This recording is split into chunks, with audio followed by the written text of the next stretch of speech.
Thank you, Lord. Pinagpalang umaga sa ating lahat. It's good to see you in the house of the Lord. The Bible says, it is better to stay one day in the house of God than to spend 1,000 days elsewhere. Mainam na mamalagi sa bahay ng Panginoon sa buong maghapon kaysa 1,000 araw kung saan-saan. Ikaw po ay nasa tamang lugar. Welcome to the house of God. Meron po akong mensahe na nais ko pong dalhin po sa inyo. Ito po ay galing sa ating Panginoon. Because God cares for you. He wants to talk to you. Nais kayong kausapin ng Panginoon, ikaw at ako. Pakinggan po nating mabuti ang mga salitang ito ng ating Panginoon. Dahil nais ng Panginoon, ikaw ay mapalakas, mabigyan ng direksyon at kapahingahan sa iyong kaluluwa. He wants to bless you. He wants to comfort you with His Word. Ang salita ng Panginoon ay nagbibigay kapanatagan sa ating puso at kasiguruhan sa ating buhay. I want to read the Bible in the book of Philippians chapter 4, verse 6 to 7. Let me read to you in my Tagalog Bible and in my English Bible. Sabi po ng mga talatang ito na sinabi ni Apostol Pablo, huwag kayong mabalisa tungkol sa anumang bagay. Sa halip, hingin ninyo sa Diyos ang lahat ng inyong kailangan sa pamamagitan ng panalangin may pasasalamat. At ang kapayapaan ng Diyos na hindi kayang maunawaan ng tao, ang siyang mag-iingat sa inyong puso at pag-iisip dahil sa inyong pakikipag-isa kay Kristo Jesus. Do not be anxious about anything, but in every situation, by prayer and petition, with thanksgiving, present your requests to God. And the peace of God, which transcends all understanding, will guard your hearts and your minds in Christ Jesus. In other translation, ang salitang do not be anxious about anything, sabi doon, do not worry about anything. My topic this morning is God's antidote to worry.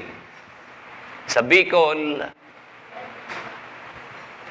ang gamot sa tao na puribot. God's antidote to worry.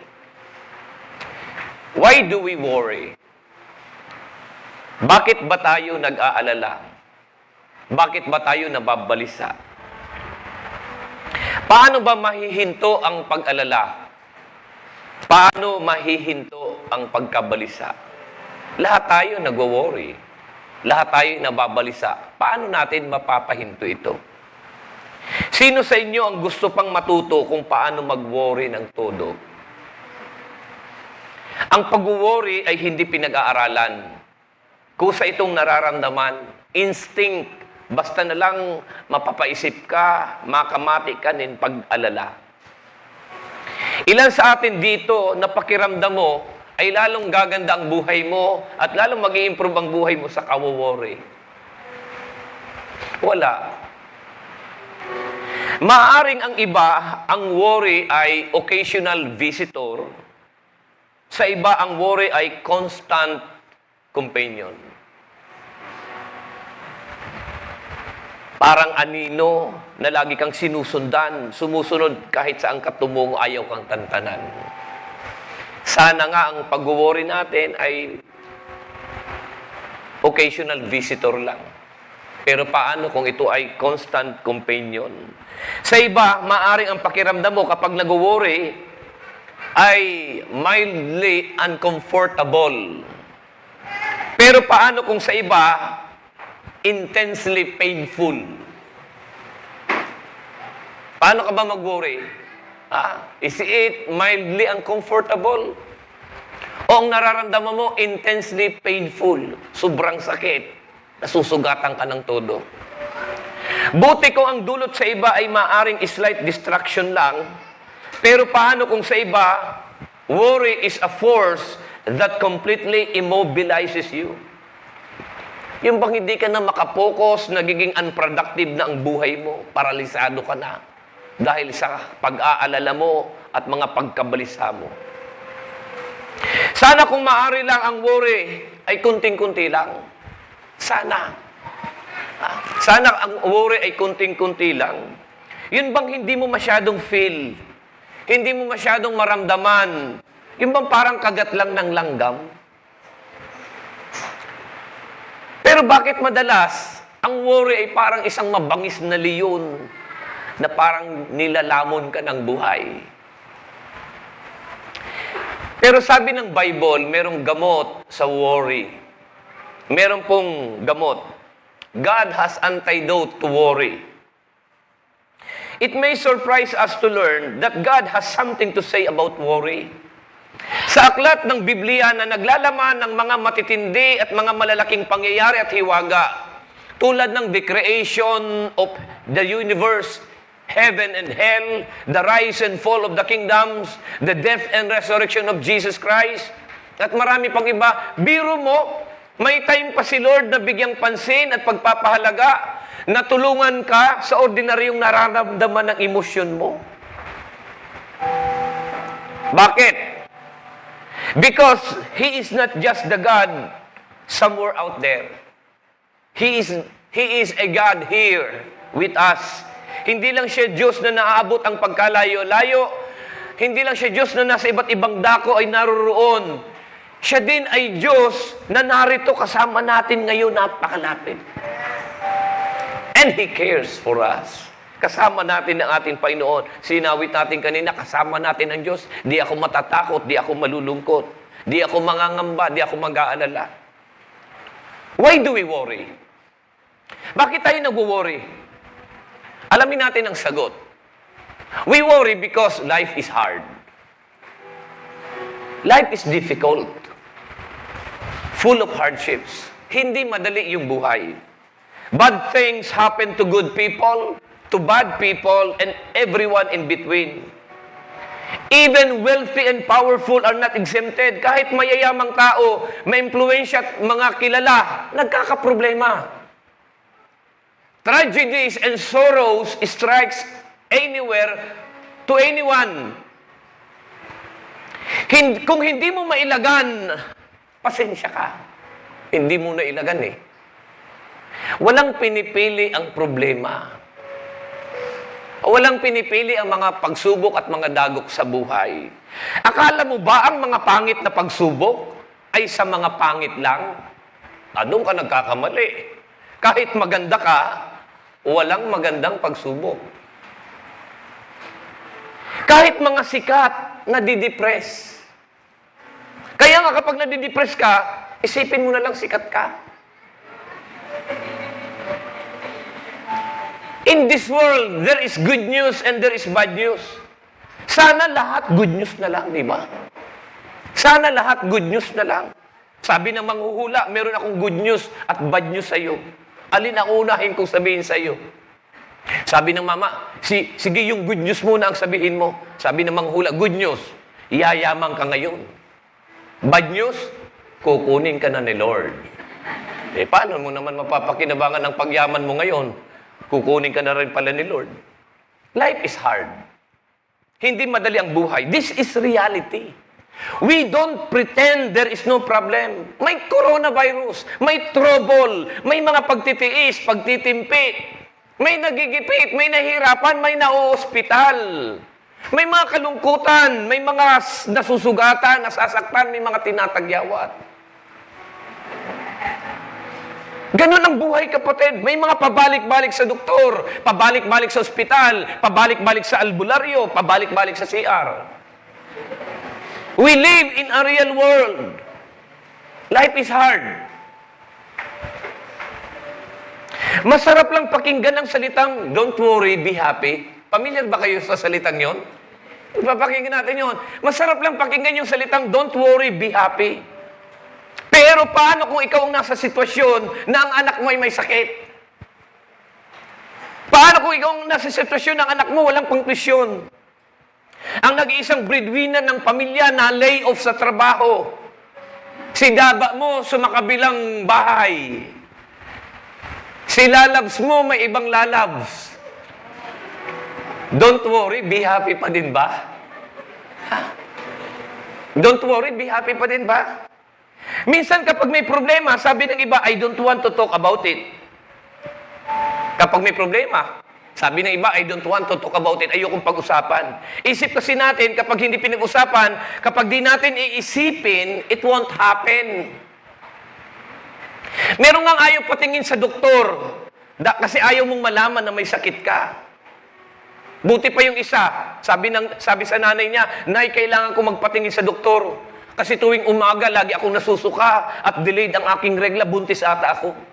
Sabi ng nanay, Joselito, tumigil ka, hibang ka na. Pero ang totoo, may mga bagay tayong di alam.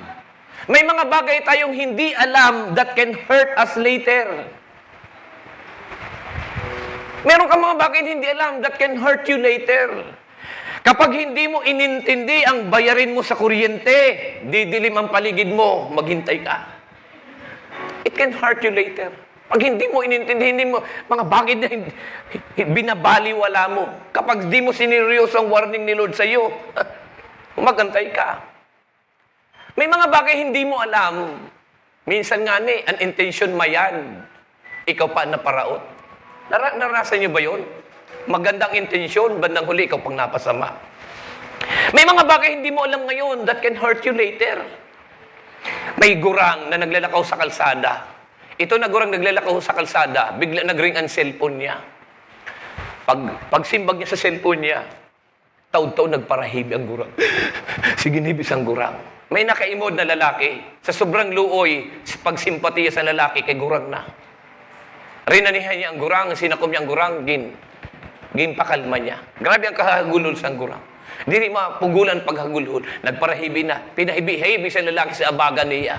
Turo ang luha, ang uhog, ang pawis. Nag-uubo-ubo pa. Sige, hibi. Sabi, tabi ang problema mo, Tiyo. Ang problema mo. Grabe ang pagsimpatiya niya. Pero grabe ang kahibis ang gurang. Nagsusurmaton ang gurang, diri niya naintindihan dahil sa kahihibi. Hanggang para masabutan na lang niya, ihuring mo sa akon, Lulo, ihuring mo sa akon. Kung ano ang problema mo. Naghuring ang gurang. Tawag sa ako ng doktor. May COVID ako. May COVID ako.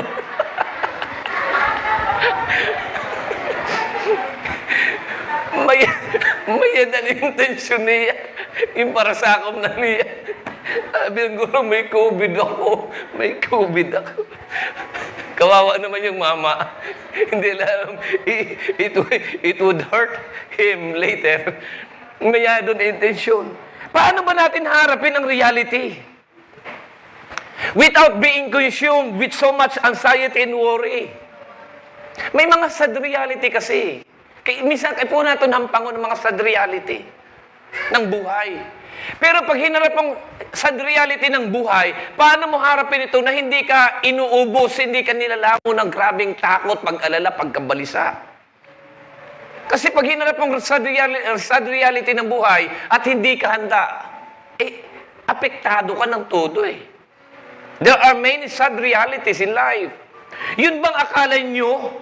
Akala mo kayo na? Pero hindi pa pala. Sad reality ng buhay yun. Yung bang akala mo totoo na? Panaginip lang pala. Yun bang pera na naging bato pa? Akala mo ginto, yun pala tanso. Akala mo santo, pinakasalan mo, akala mo santo, yung pala butangero. Sad reality yun. Akala mo dadalhin ka sa paraiso, dinala ka impyerno. Sad reality ng buhay yun. Siyang gini-interest ka pa lang, grabe ang prinsesa ang turing sa iyo. Grabe ang pangako sa imo. Sang nililigawan ka pa lang, sabi, susungkitin ko ang buwan at mga bituin at ikikwinta sa liig mo. Pero sa naging asawa mo na, akala mo paraiso, yung pala impyerno. One time, kay diri na kainom, sinabi mo, sa gini-interest mo pa lang ako, Grabe mga pangako mo sa akin, mga magayunon. Nanang pangako ko sa imo. Sabi mo, susungkitin mong buwan at mga bituin. Ikukulintas mo sa ako. Sinabi ko ito, mao, sudtokon. Grabe na imo dyan na Estrella. Mao na yun. Akala mo dadaling ka sa paraiso, yung pala impyerno. Yun mga akala mo negative. Yun pala, meron ka ng COVID. People worry because life is hard. We worry because life is hard. Another thing, we worry because the future is uncertain. We worry because the future is uncertain. Another abusive statement. We worry because we do not know what the future holds. We do not know what tomorrow may bring. Hindi natin alam, kahit ngayong sitwasyon ng bansa natin ngayon. Biro mo kung kailan dumating yung bakuna sa COVID, kung kailan nagkaroon ng bakuna, nag-triple. Nung wala pang bakuna, araw-araw yung nagkakaroon ng COVID, yung COVID cases sa bansa natin, 1,500 a day, 1,700, 2,000, 2,500. Nung isang kahapon, nag-7,000, halos triple. At magta-times 28 pa. We do not know what tomorrow may bring. Puro lang tayo baka sakali. Yung mga eksperto natin, puro lang baka sakali. Lahat halos baka sakali ang buhay. Baka. Sana.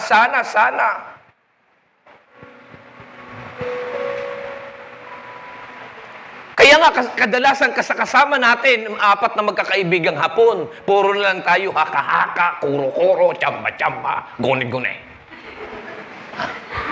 Yun ang kasama natin, apat na magkakaibigang Hapon dito sa buhay natin ngayon. Puro tayo baka sakali. Because the future is uncertain. Diri aram ko na mangyayari sa aga. Kaya nga ni minsan napektado ang mga tao. Ang iba nga ni, kumakain, di nabubusog, di nalalasahan ang sarap ng kinakain. Bakit? Nag-worry sa darating na araw. Pero mo may nagkakaon. Kasiram-siram sa linuto mo na isuruda pagkagabi. Nagkakaon ka, diri mo na-enjoy ang pagkaon. Diri mo nalalasahan, diri ka nakamatin ng busog sa kasiram. Kay akay. Nagkakaon. Habang nagkakaon, ano naman daw pamahawon sa aga. Di naman kayo madisponer. Di naman kayo makautang. Sino naman kayo mahuraman? Kaya, the future is uncertain. We worry because the future is uncertain. We do not know what would take place tomorrow. Di natin alam eh. Pasalamat tayo at nagkakasama-sama pa tayo ngayon. Yung narinig ko sa IATF, magdideklara uli ng 3 weeks talagang intense lockdown. Sana hindi apektado yung Bicol. Kasi dumarami yung kaso ng COVID cases sa atin. We just do not know what would take place tomorrow. Yung ginagawa lang natin, yung best na alam natin eh. To prepare for tomorrow, yung best yung ginagawa natin, mag-ipon para sa future. Magpa-eskwela sa bata, kay isip mo, maon makadanon sa imo, sa future. Kaya sabi mo, Nini, ayaw anay pag-aagum, ha? Ayaw anay pag-aagum, danuni anay kami, danuni anay mga tugang mo. Sabi mo, Nini, upo, mama. Malaki, diri pa nakagraduate. Mama, may makuapo ka na. Imbis na ihatag sa imo graduation certificate, ihatag sa imo birth certificate. We can only do what we think is best to prepare for the future. Naisip lang, anong best na mahimo natin para sa future? Mag-ipon, mag-i-insure ang sarili, magpatapos sa kolehiyo, magpundar, magnegosyo. We can prepare as best we know how. But ultimately, the future is unknowable. The future is uncertain. Kaya nga merong salitang kung alam ko lang. Kasi hindi mo alam eh. You are familiar with the word kung alam ko lang. Kung alam ko lang. Kung aram ko lang nini na maagong katulos, di ko na kuntay ko pinatapos. Kung aram ko lang nalulukuhon mo ako, di rin na kunta ko nagtungo sa imo. Kung aram ko lang na irresponsiblihong ka na tao. Kung aram ko lang na irog sa din magiging buhay ko.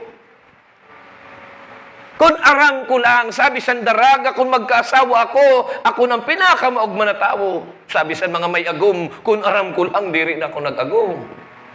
It is better to be alone than to bring the devil along.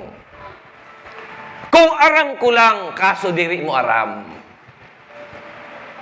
Kaya may word na kung aram ko lang, kasi the future is uncertain. Kung aram ko lang na maputok ang bulkan, di rin ako nagbugsok sa balay na harali sa bulkan. Kung aram ko lang na mabubutod ka sa drum, di rin na lang kung kita nag-picnic dito sa drum. Kung aram ko lang, kaya nga sabi ni Haring Solomon, padamihin ang alam. Padamihin ang alam. Kaya di rin taraman mga kaganapan na mangyari. Nanggana sa luto ang gurang. 50 million ang ginanahan sa gurang sa luto. Nag-aalala ang kanyang mga kapamilya, kamag-anak. Paano sasabihin sa matanda na napakayaman na niya at napakadami niya niyang pera? Nag-aalala sila, baka biglang atakihin sa puso at biglang mamatay. Humingi sila ng tulong sa pastor na yun ang kumausap sa matanda. Sabi ng pastor, Lulo, kung sakaling may 50 million ka, nanong gigibuon mo sa kwarta? Sabi sa lulo, pagparanuhon ko pa man ang kwarta na gurang na kita, makawala ako ng 10 billion para sa pamilya ko. Ang 40 million, ihatag ko sa imo, pastor. Inatake ang pastor, patay. Hindi na itarami. Ang gurang, ang paghunan nila, ang gurang ang mamamatay. Mabatis ang pastor ng 40 million ihatag sa iya. Siya namatay. The future is uncertain. We worry because life is hard. We worry because the future is uncertain. And number 3, because we are not in control. We are not in control. The amount of control we have is not sufficient to absolutely protect us from harm. Ang control na meron ka ay hindi sapat para maingatan ka. At best, we have only the illusion of control. Illusion of control lang isip natin eh. Because if we were in control, then no one would ever suffer. Wala kung kita may control sa buhay ta, wala kung tagtitirios na yan. Kung ikaw pala may control. Di rin ka kung nagkakasakit. Kaya kung ikaw may control sa buhay. There is only an illusion of control. But we are not in control. Diri tara mga kaganapan. Even experts cannot guarantee the outcome. Kahit mga eksperto, hindi gumagarantiya ng kapaparakan, kalalabasan. Pero na doktor at nurses ang pinatay na ni Corona.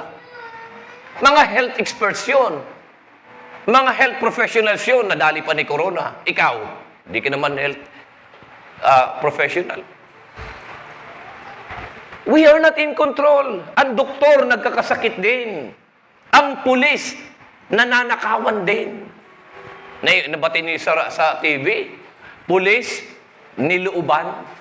Makasana. Ang abogado nadidimanda rin. Kahit financial expert nababangkrut din sa stock market. Because we are not in control. Kahit responsable at mabuting magulang ka, minsan may mga anak na hindi marunong gumalang. Nagpakabuting ina ka, nagpakabuting ama ka sa iyong mga anak, badshot ka pa din. Nagpakabuting anak ka sa magulang mo, badshot ka pa din. We are not in control. Pero mo, ginawa mo na ang lahat. Kumain ka ng tama, natutulog ng tama, nag-exercise araw-araw, sobrang ingat sa diet, pero tinatamaan ka pa din ng sakit. Because we are not in control. The best lang ginhimo naton, but we are not in control. Naglabar ka na alkohol. Kinarigos mo na ang alkohol. Naglimugmug ka pa alkohol. Ingatunong ka, pero nagka-COVID ka pa manggihapon. Meron akong kaibigang pastor sa Kasiguran, vegetarian yon.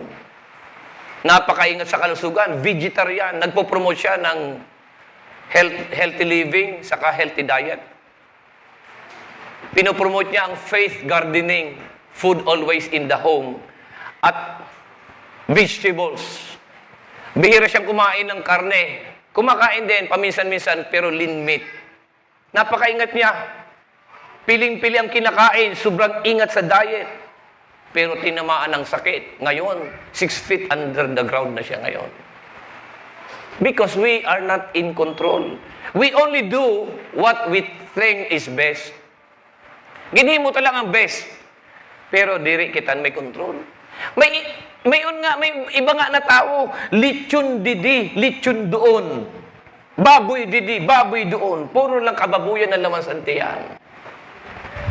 Andangga nagsisibo sa katabaan. Pero ang pamati, masyadman. Kaya lang may mga bagay na pangyari na di mo maintindihan. May mga tao wara bisyo. Ano kayo nagkakamayon sakit? May mga tao bisyoso. 14 anyos pa lang, nalaklak na. Nag-iinom na, gurang na. Pambisyon pa, may pamampamati. Lain tayo rami, ang buhay. We are not in control. Itinali mo ng mabuti ang bahay mo, natangay pa rin ang bagyo. Hinusayan mo na ng todo ang sagot mo, hindi ka pa rin pasado. What is my point, my dear brothers and sisters? We need something that will allow us to have peace. Even in the midst of events and forces we cannot control. Kailangan natin isang bagay na magbibigay sa atin ng kapayapaan sa gitna ng mga pangyayari at persang hindi natin kayang kontrolin. We need peace in the midst of event we cannot control. What is the solution? Ano ang solusyon para sa kapanatagan, kapayapaan ng ating buhay? Si Jesus nagbigay ng solusyon. In Matthew chapter 6, I want to read the Bible in Matthew chapter 6. Jesus Christ gave a solution. Paano tayo magkakaroon ng panatag na buhay, kapayapaan sa gitna ng mga bagay na hindi natin kayang kontrolin. Matthew 6:25 to 34. Basahin ko lang sa Bible, sa Tagalog Bible. Pero ang unang talata na sinabi doon, maraming beses yung sinabi, sabi ni Jesus, "Therefore I tell you, do not worry about your life." Do not worry about your life. What you will eat or drink, or about your body, what you will wear. Do not worry, do not worry, do not worry. Anong solusyon ng Panginoon? Anong antidote sa worry? Matthew 6:25, kaya sinasabi ko sa inyo, huwag kayong mabagabag tungkol sa inyong pagkain at inumin na kailangan ninyo upang mabuhay. O tungkol sa damit na kailangan ng inyong katawan. Hindi ba't ang buhay ay higit na mahalaga kaysa pagkain? At ang katawan kaysa pananamit? Masdan ninyo ang mga ibon, hindi sila naghahasik, ni nag-aani, o kaya'y nagtitipon sa bangan, gayon man pinakakain sila ng inyong amang nasa langit. Hindi ba't higit kayong mahalaga kaysa mga ibon? Sino sa inyo ang makapagpapahaba ng kanyang buhay ng kahit isang oras sa pamamagitan ng kanyang pagkabalisa? At bakit kayo nababagabag tungkol sa pananamit? Isipin ninyo kung paano sumisibol ang mga bulaklak sa parang, hindi sila nagpapagal ni humahabi man. Ngunit itong sasabihin ko sa inyo, maging si Solomon na hindi nakapagsuot ng kasing ganda ng isa sa mga bulaklak na ito, bagamat napakariringan ang mga damit niya. Kung ang mga damo sa kabukiran na buhay ngayon at kinabukas ay iginagatong sa kalan, ay dinaramta ng Diyos, kayo pa kaya kay liit ng pananalig ninyo sa Kanya? Kaya't huwag kayong mabalisa tungkol sa inyong kakainin, iinumin o daramtin. Sapagkat ang mga bagay na ito ang kinahuhumalingan ng mga taong wala pang pananalig sa Diyos. Alam na ng inyong amang nasa langit na kailangan ninyo ang lahat ng ito. Ngunit, pag sumakita ninyo ng higit sa lahat, ang pagharian kayo ng Diyos at mamuhay ng ayon sa Kanyang kalooban at ipagkakaloob niya ang lahat ng kailangan ninyo. Kaya't huwag ninyong ikabahalang para sa araw ng bukas. Saka na ninyo harapin kapag ito'y dumating. Sapat na sa bawat araw ang kanyang mga suliranin. Merong mahalagang bagay na pinababatid sa atin ng mga sinabi ng Panginoon. Una, recognize that worry accomplishes nothing. Kailangang maako mo, ma-recognize mo na ang pag-worry, ang pagkabalisa, ay walang naitutulong. Hindi lang sa walang naitutulong, nakasasama pa ng ating buhay. In verse 27, sabi ni Jesus, "Who of you by worrying can add a single hour to his life?" Sino sa inyo, na sa inyong pag-alala, nadadagdagan ng isang oras ang inyong buhay? Nababawasan ka mo, hindi nadadagdagan. Hindi lang sa walang naitutulong, pwede pa nitong pasamain ang sitwasyon. Not only does worry not help, it often has the opposite effect. Nagpapasama lugod sa sitwasyon ng pag-worry. Worried ka, baka maubos ang buhok mo. Ang kawo-worry mo ang nagtitrigger para maglagasan ng buhok mo. Worried ka na baka magkasakit ka. Ang pag-worry mo ang lalong magpapahina ng immune system mo para ikaw tuloy ay magkasakit. Hindi nakabubuti sa kalusugan ang kawo-worry. Itong pandemic na ito, meron po akong kilala. Meron po akong kilala. Nung mag-lockdown, ninervyos dahil sa COVID. Grabe yung nervyos. Sa kawo-worry niya, ayaw niyang magka-COVID. Nung mag-lockdown, ayaw nang uminom ng natural na tubig. Ayaw nang uminom ng malamig o natural na tubig. Alam mong lagi niyang ininom, laging mainit na tubig iniinom niya. Mainit na tubig, mainit na salabat, mainit na turmeric. Ayaw nang uminom. Lumipas ang mga araw, linggo, buwan. Ang sama-sama na ng pakiramdam niya. Laging mataas ang temperatura ng katawan niya. Feeling niya mamamatay na siya, nangangayayat na siya.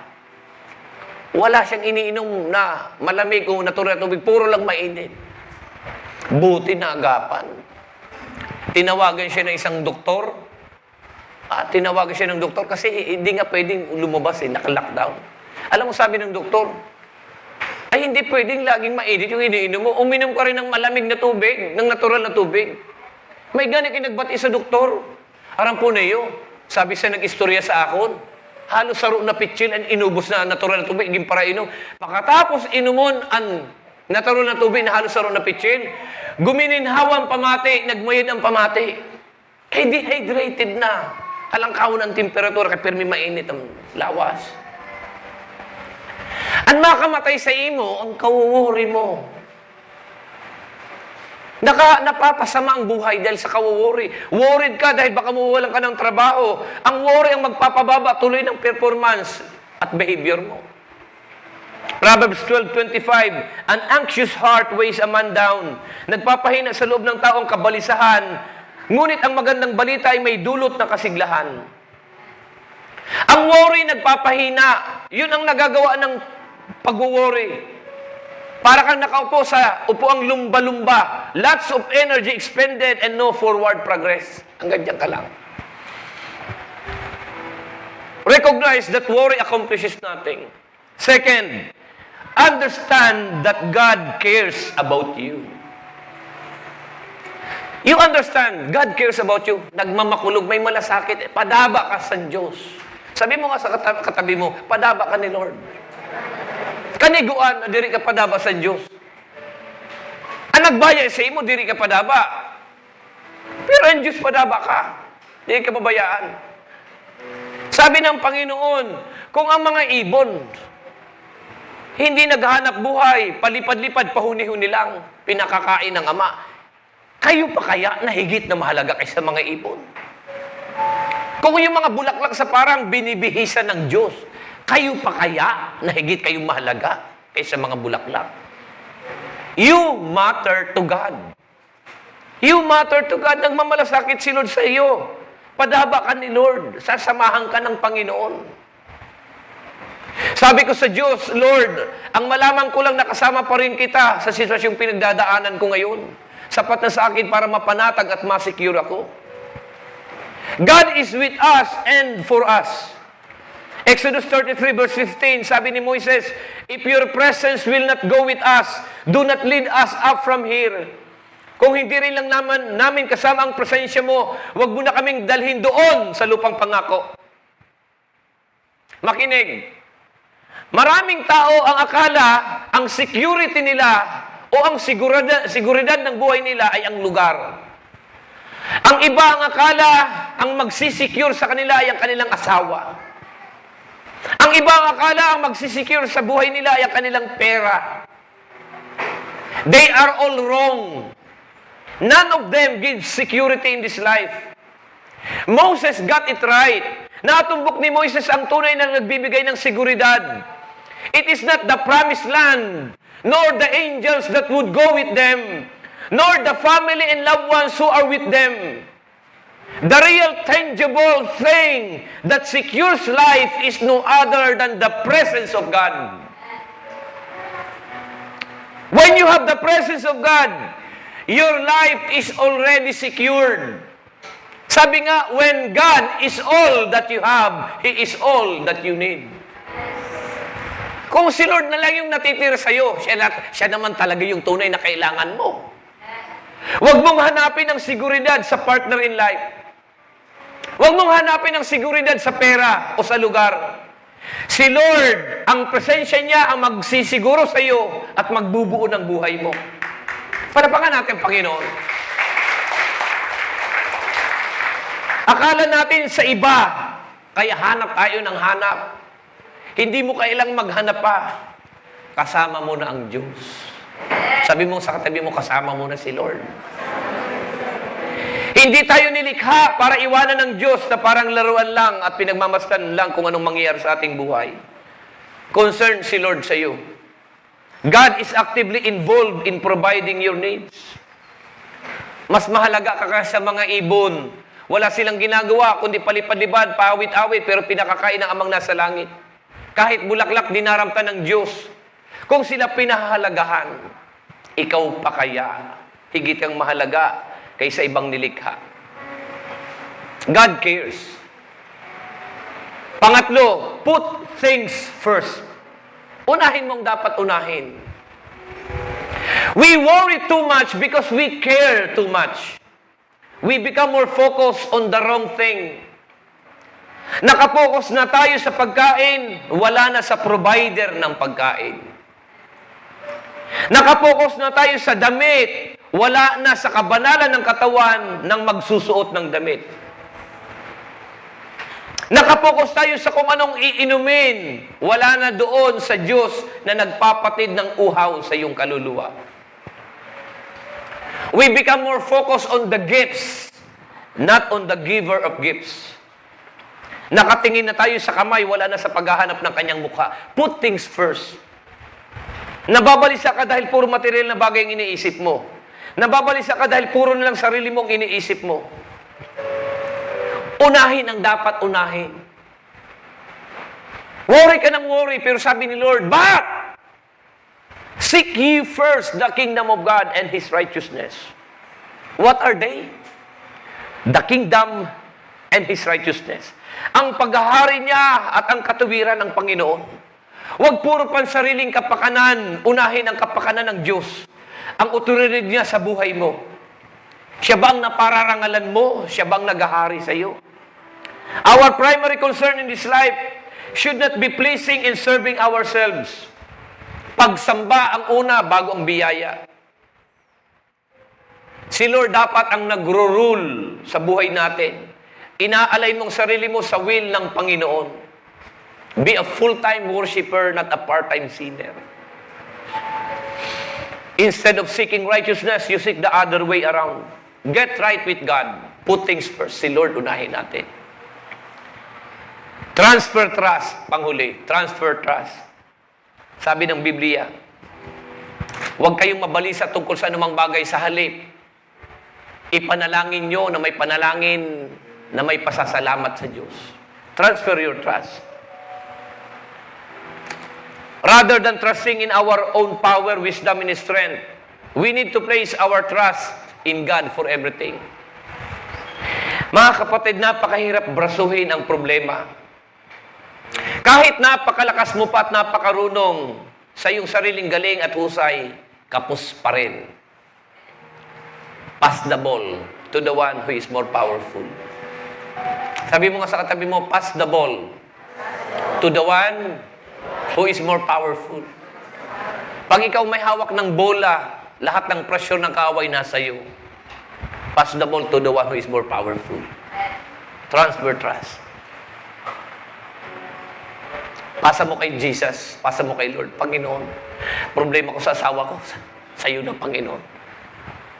May problema ka sa asawa mo? May problema ka sa kwarta? Anong problema mo? Kung na, sabihin natin yung bulang yan, yung asawa mo, siya ang problema mo. Ano yung bola na nahawak mo, na problema mo? Sa asawa mo? Anak mo? Ngayon, you pass the ball to the one who is more powerful. Pag pinasa mo ang bola kay Jesus, ang tanong,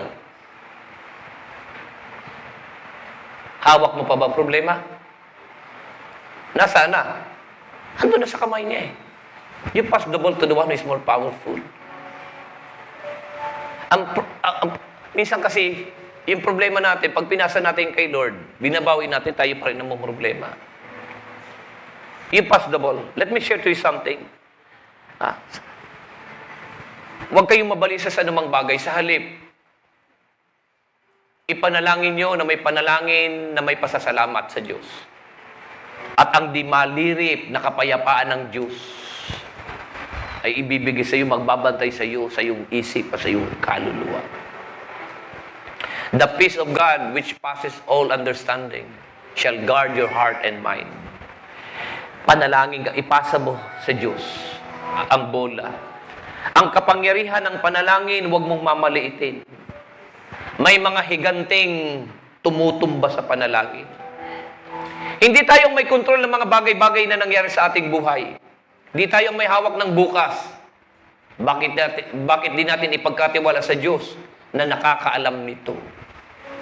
Si Lord na nakakaalam ng ating bukas. Kaya nga, sabi ng kanta, because He lives. Because He lives, I can face tomorrow. Because He lives, all fear is gone. Because I know He holds my future. And life is worth a living just because He lives. Because He lives, I can face tomorrow. Because He lives, all fear is gone. Because I know He holds my future. And life is worth a living just because He lives. Sabi ng awit, because I know He holds my future. Siyang may hawak ng aking bukas. Mga kapatid, worry is a failure to trust in God as our Father. Ang pag-worry ay isang kabiguan ng pagtitiwala sa Diyos na ating Ama. Pakinggan niyo po ako bago ako magtapos. Yung mga batang maliliit na ito, sister, yung batang kalong-kalong mo, ito mga liit na batang ito, yung mga katabi niyong maliit na bata, maniwala kayo mga kapatid. Ang mga batang yan, hindi sila nag-worry. They don't worry at all. Hindi sila nag-worry kung ano at saan manggagaling ang kanilang kakainin. Hindi sila nag-worry kung ano at saan manggagaling ang kanilang isusuot na damit at titirhang bahay. Nagtitiwala sila sa kanilang mga magulang. They just trust their parents. We need to trust God the same way. Magtiwala din tayo sa ating tatay. Kung yung mga batang yan, di naman nag-worry yan eh. Bahala si Papa sana. Di rin nag-iisip sa mga bata kung anong kakauno na isusuot na ano. They just don't worry because they trust their parents. Nagtitiwala sila sa magulang nila. Maumang kita mga kapatid. Kung tiwala kita sa Diyos, may kontrol sang gabo sa bagay, sa buhay ta. Trust God the same way. He is our Father. He is our responsible Father. He will take care of us. Did we receive something today? May natanggap po ba tayo ngayon? Palakpakan natin ang Panginoon. Magsitayo po tayo sa pangalan ng Panginoon.